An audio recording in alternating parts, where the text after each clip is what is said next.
Ini benar-benar disayangkan banget karena banyak sekali padi atau gabah yang diolah di Pam Supardi yang berakhir jadi makanan ayam atau merpati. Oke, jadi seperti biasa, ini tuh pagi-pagi aku udah ada di kilang padi Pam Supardi untuk jemur padi bareng tim aku. Yang namanya kita usaha, apalagi bergelut di dunia bisnis, pasti ada aja lah ya rintangannya. Ya, salah satu yang paling berat itu rintangannya adalah kerugian. Aku mau spill ke kalian kerugian apa saja yang biasanya sering aku alami di bisnis kilang padi yang sedang aku jalani sekarang.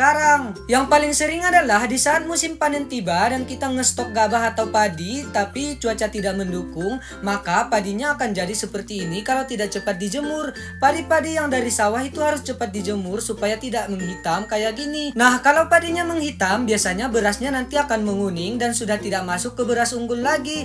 Dan tentunya harganya bakalan jauh lebih murah dibandingkan dengan beras unggul yang pulen, wangi, dan putih. Apalagi karena kita masih mengandalkan full cahaya matahari untuk menjemur padi, kadang-kadang kalau misalnya padinya kena hujan, ini tentunya akan membuat rugi kita yang sangat fatal. Kalau padi yang basah tidak cepat dikeringkan dan terkena matahari, biasanya 1-3 hari mereka tuh akan cepat berkecambah dan menjadi seperti toge kayak gini. Ini adalah contoh padi yang terlambat dijemur, padinya jadi berkecambah dan tumbuh kayak gini. Dan ini udah siap tanam tahu, kita tinggal siapin sawahnya doang. Sayangnya aku nggak punya sawah. Nah, kalau udah kayak gini, ini tuh sama sekali udah nggak bisa diolah menjadi beras ya. Dan jadinya apa? Yaps, jadinya rugi. Tapi ini bukan rugi yang benar-benar jadi mubazir gitu ya, karena ini tuh masih bisa aku manfaatkan untuk jadi pakan alternatif unggas-unggas peliharaanku. Alhamdulillah, karena aku pelihara banyak unggas, jadi beras reject atau padi-padi reject yang sudah tidak bisa diolah di kilang padi lagi, bisa aku manfaatkan untuk jadi pakan alternatif unggas-unggas peliharaanku. Dari dulu memang unggas-unggas peliharaan aku udah aku latih untuk makan gabah kayak gini ya.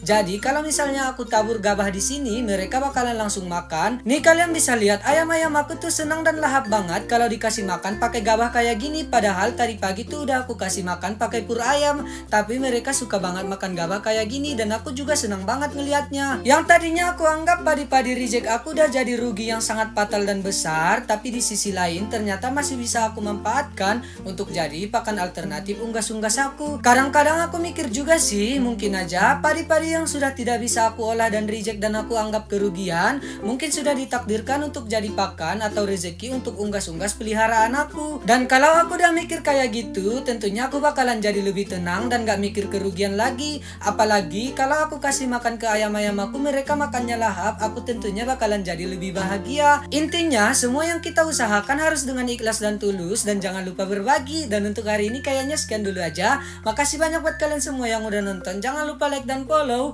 Dan dadah!